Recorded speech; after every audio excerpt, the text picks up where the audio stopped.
Let's look at the use of kinesiology taping in lower back pain.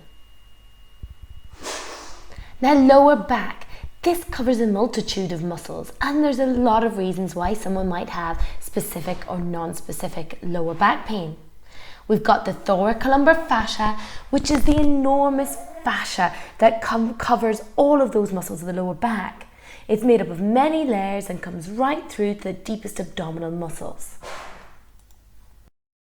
We've got the Erector Spinae group, which covers a group of muscles that act along the spine, and also the Quadratus Lumborum, which we looked at in another video, which attaches to the back of the pelvis, transverse processes of the spine up into the last rib, and they're some of the most common muscles or tissues that can be involved in lower back pain. Looking a little closer at the TCF, or the Thoracolumbar Fascia, it extends from the sacrum up through the posterior pelvis, the lumbar into the thorax, where it meets and blends with the nuchal fascia.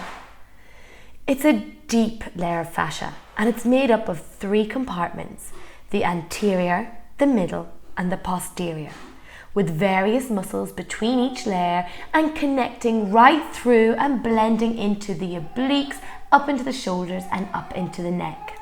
This is a lovely visual for you to understand how dense and pervasive the thoracolumbar fascia is, reaching through from that sacrum, pelvis, spine, right up, meeting that nuchal fascia into the neck, round into the lats, the obliques, the traps, as well as those lower back muscles, and of course the abdominals.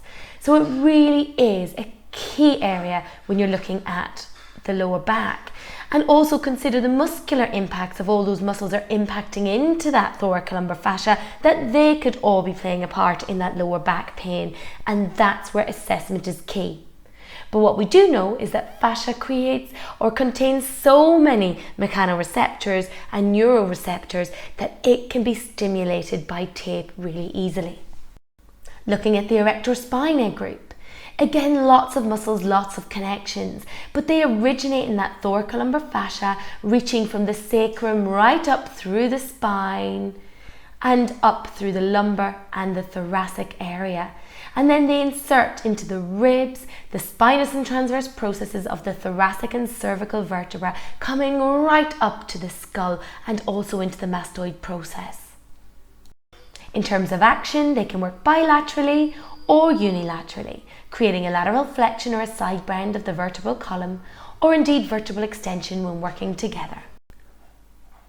The QL. So we've looked at this muscle before in terms of imbalance, but again, a really key player in lower back pain and also touching on that thoracolumbar fascia. Originating in the posterior iliac crest, the back of the pelvis, and inserting into the transverse processes of the lumbar 1 to lumbar 4 and into the last rib.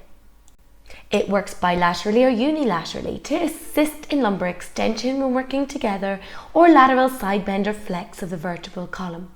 It also helps to laterally tilt the pelvis and to fix the rib in breathing. So again, the breath playing an important role here in terms of lower back pain. So this is a fantastic taping to help someone with lower back pain. It's going to be a 2-step taping where we're going to inhibit the lumbar extensors. So it's a general taping that's going to hit that thoracolumbar fascia, the Erector Spinae, as well as the Quadratus Lumborum. And then we're also going to apply some tape to desensitize that lumbar pelvic junction, that back of the pelvis, lower back, where people often complain of that constant chronic dull pain. Other options is to do this unilaterally if your client has one-sided back pain, or if you're looking to address something more postural, for example, a lordotic posture. Then you may want to look at some other core activators, for example, activating the glutes, or indeed inhibiting the hip flexors, if that's part of your overall treatment plan and goal. So let's step through the taping process. A nice 2-step taping here for lower back pain or shortened lumbar spine, so a lordotic position. We want to lengthen or inhibit the lower back muscles, so we are going to anchor the tape on the back of the pelvis, our intention to lengthen through here. We're going to anchor on both sides, so this client is lordotic or tense on both sides. We are then going to apply a bit of stretch to that tissue by asking our client to bend forward, but only if they can do so comfortably. We then add a light amount of stretch on the tape and lay that tape down while the tissue is stretched. Again, peel the tape off, light amount of stretch, lay that down. We're going to get our clients to then return to a nice neutral position and anchor that tape down with no stretch at all, rubbing it well to make sure it sticks. Now, if they are having pain across the lumbar, across the SI joint, the back of that pelvis there, then we're also going to apply a nice desensitization or pain relief type taping on the back. So again, put the tissue on stretch, get our client to move forward. I'm using a nice thick tape here just so that we can get across that whole area. It just helps to desensitize the whole back of the lower back and pelvis. Apply a light amount of pressure to the middle of the tape and just rub it down onto the area that you're targeting. Get your client to stand up so the tissue's relaxed and anchor.